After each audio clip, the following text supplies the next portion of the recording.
Bismillahirrahmanirrahim. Assalamualaikum warahmatullahi wabarakatuh. Kali ini saya akan mempresentasikan sebuah tema dari mata kuliah kita, landasan dan wawasan BK. Di sini saya mempunyai bagian untuk mempresentasikan sebuah materi, yaitu konteks tugas dan ekspektasi tugas konselor. Nah, untuk lebih mengefisienkan waktu, mari kita mulai.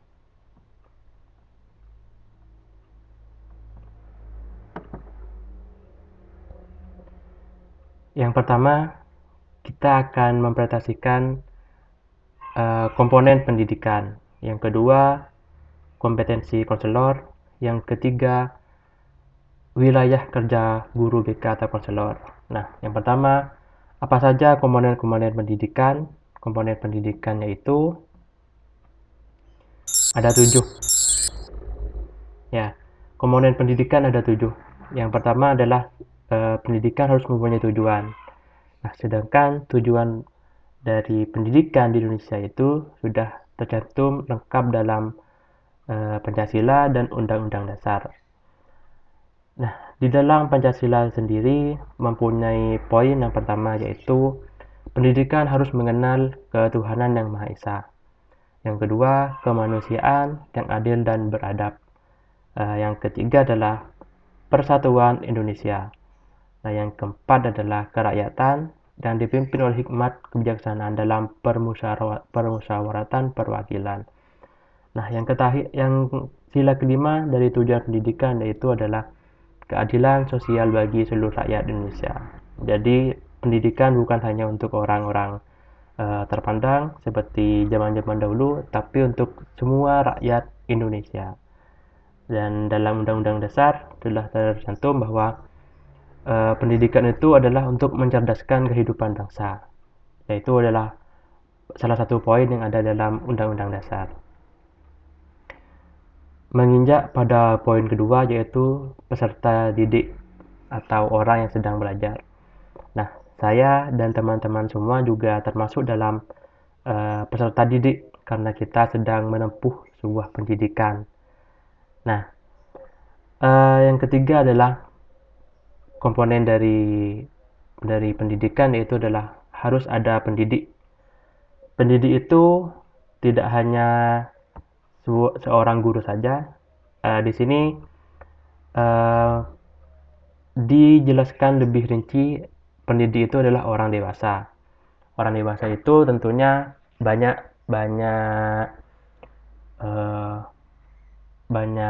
kriterianya ya. Salah satunya adalah mungkin orang tua kita sendiri, kakek dan nenek kita, atau saudara yang lebih tua, gitu. Yang kedua adalah pendidik itu adalah guru, dosen, atau ustadz. Nah, sedangkan yang mata kuliah kita, landasan dan wawasan BK, pendidiknya yaitu Bapak Triyono dan Bapak Dini. Ya. Yang ketiga adalah orang tua, pasti. Karena kita sudah sama-sama tahu bahwa madrasah pertama adalah ibu kita, atau bisa digolongkan orang tua kita. Yang terakhir adalah pemimpin masyarakat. Pemimpin masyarakat adalah juga bisa dikatakan pendidik. Tokoh masyarakat seperti bisa saja RT, RW, ataupun lurah, atau siapa saja lah yang menjadi tokoh dalam pemimpin masyarakat tersebut. Yang keempat adalah alat dan fasilitas pendidikan. Tentu dalam pendidikan sendiri, tanpa adanya alat dan fasilitas juga tidak akan sempurna sebuah pendidikan itu. Yang kelima adalah metode pendidikan. Nah, ini yang kita di bangku kuliah kita ajari. Kita akan menjadi sebuah pendidik nantinya yang akan memberikan sebuah metode-metode belajar untuk mahasiswa kita, insya Allah. Nah, metode pendidikan sendiri beragam, di mana sebuah metode klasik yaitu ceramah, Kali ini banyak metode modern, seperti halnya saat ini kita melakukan daring, kita melalui si Pejar atau Google Classroom adalah suatu metode pendidikan juga. Yang keenam adalah isi pendidikan. Nah, di isi pendidikan sendiri di sini dicontohkan kurikulum. Nah, kurikulum ini sudah mengalami perubahan cukup banyak di sebelum dulu-dulu adalah kurikulum KTSP atau 2006. Sekarang di sekolah sudah memakai K13 dan mungkin akan berkembang lagi kurikulum-kurikulum yang ada di sekolah dasar, sekolah menengah atas ataupun di kampus universitas. Yang ketujuh, komponen pendidikan yaitu harus mempunyai lingkungan pendidikan. Nah, lingkungan pendidikan ini yang akan membentuk kita untuk membentuk karakter dari diri kita sendiri. Tidak dapat dipungkiri bahwa teman-teman juga di kelas A20 mempunyai karakter, mempunyai kepribadian yang sama-sama dibangun oleh sebuah lingkungan. Lingkungan itu sendiri ada lingkungan keluarga, lingkungan masyarakat, lingkungan sekolah. Nah, itu 7 komponen dari pendidikan. Selanjutnya, saya akan menjelaskan apa saja kompetensi yang harus dimiliki seorang konselor. Ya, kompetensi seorang guru BK atau konselor yaitu ada 2 secara umum. Yang pertama adalah kompetensi akademik konselor. Kompetensi akademik konselor sendiri berhubungan dengan di mana dunia kerja kita. Kalau guru BK pasti kita akan bekerja di sekolah. Kalau kita sebagai konselor, kita bisa bekerja di sebuah lembaga atau dimanapun saja kita bisa menjadi seorang konselor. Tentunya seorang konselor harus mempunyai skill. Nah, di sini kompetensi akademik konselor yaitu yang pertama mengenal secara mendalam konseli yang hendak dilayani. Yang kedua adalah menguasai hasanah teoritik dan prosedural termasuk teknologi dalam bimbingan dan konseling. Nah, tentu kalau kita sudah menjadi guru BK ataupun konselor di sebuah lembaga, kita harus menguasai sebuah teori dan sebuah prosedural yang termasuk dalam teknologi bimbingan konseling. Yang ketiga adalah menyelenggarakan layanan ahli bimbingan dan konseling yang memandirikan. Memandirikan di sini adalah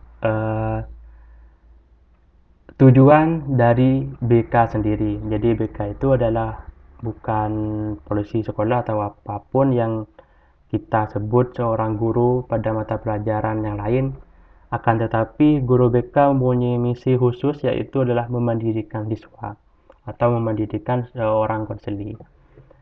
Yang selanjutnya merancang kegiatan pelayanan bimbingan dan konseling.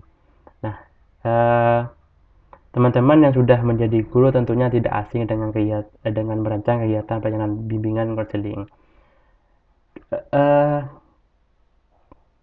Merancang kegiatan pelayanan bimbingan dan konseling sendiri sering kita sebut dengan RPBK ya, RPBK rancangan pembelajaran bimbingan rencana pelayanan bimbingan dan konseling.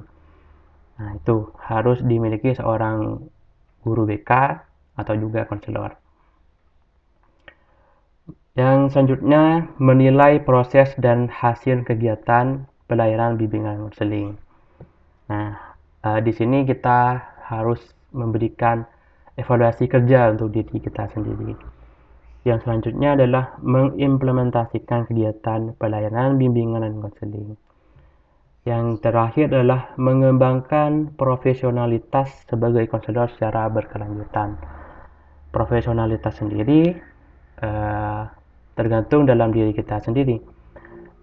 Karena dalam poin kedua yaitu disebutkan adalah kompetensi profesional konselor ada 2. yang tidak asing lagi, yang pertama adalah program pengalaman lapangan.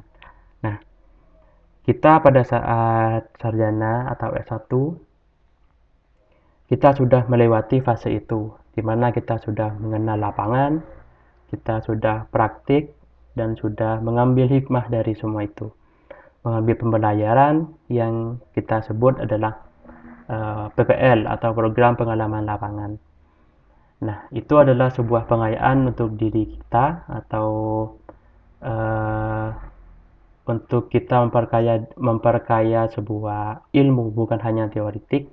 Salah satunya yaitu adalah program pengalaman lapangan.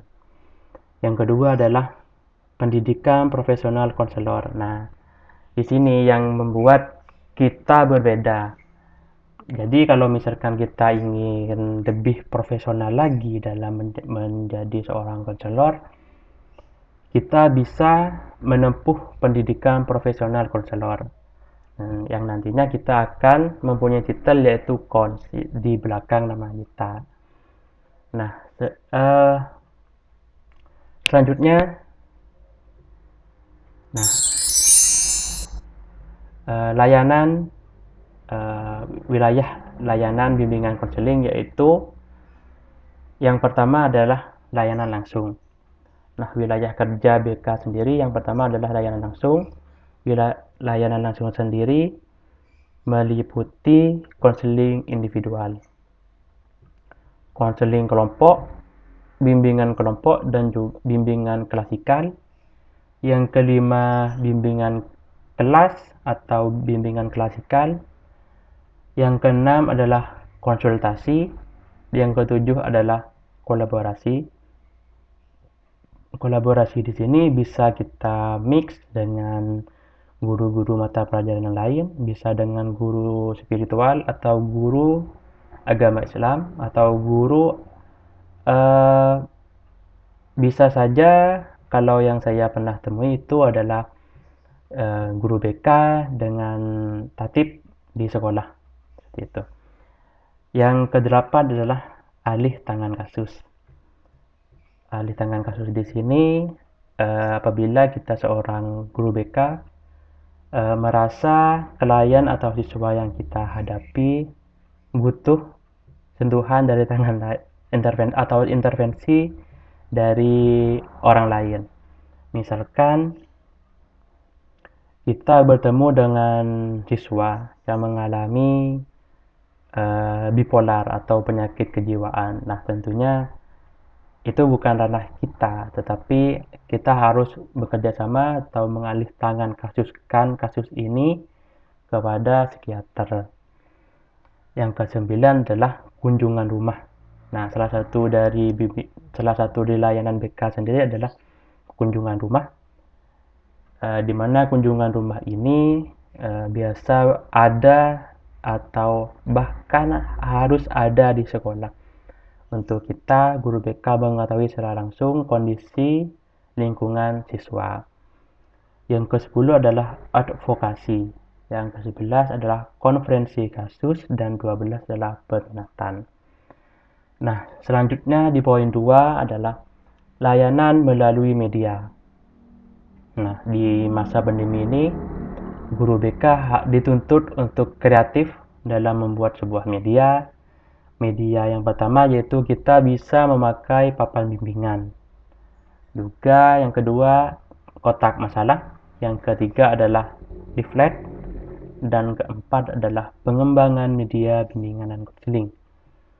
Nah, yang ketiga adalah kegiatan administrasi. Nah, ya, layaknya seorang guru, kita juga tidak terlepas oleh kegiatan administrasi.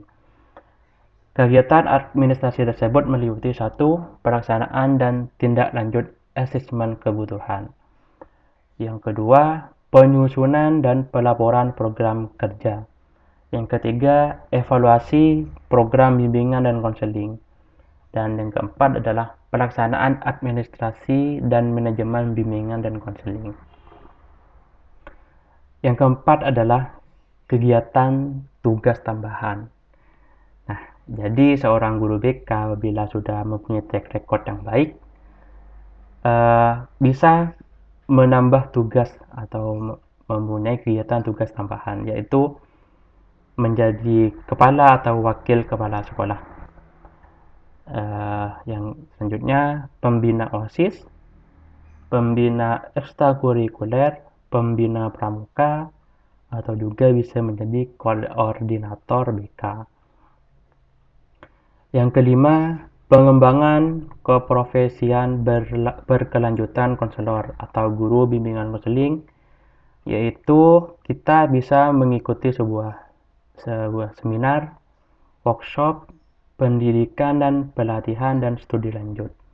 Studi lanjut sendiri seperti kita setelah menjadi guru BK bisa sekolah lagi S2 atau S3, atau kita sekolah pendidikan keprofesional yang tadi, yaitu nanti kita akan punya titel tambahan yaitu Cons. Nah, itu adalah kelima wilayah kerja guru BK. Jadi yang pertama, guru BK harus mempunyai layanan langsung. Guru BK harus bisa menggunakan media. Guru BK harus mempunyai kegiatan administrasi. Guru BK mempunyai tugas tambahan, yang mana tugas tambahan ini kalau kita sudah mempunyai track record yang sudah baik ya, jadi bisa menginjak kepada jenjang yang lebih baik lagi ke depan. Yang kelima, untuk kita sendiri, bahwa tentunya ilmu itu tidak stagnan tapi terus berubah. Makanya di sini dalam poin 5 disebutkan bahwa kita harus mengikuti rangkaian sebuah pengembangan keprofesionalan, yaitu seminar, workshop, pendidikan dan pelatihan atau studi lanjut. Nah, seperti itu. Nah, balik lagi pada slide yang kedua tadi, yaitu 3 komponen, maksud saya 3 subtema yang saya jelaskan. Terima kasih teman-teman sudah menyimak video ini. Apabila ada kekurangan, saya mohon maaf. Wassalamualaikum warahmatullahi wabarakatuh.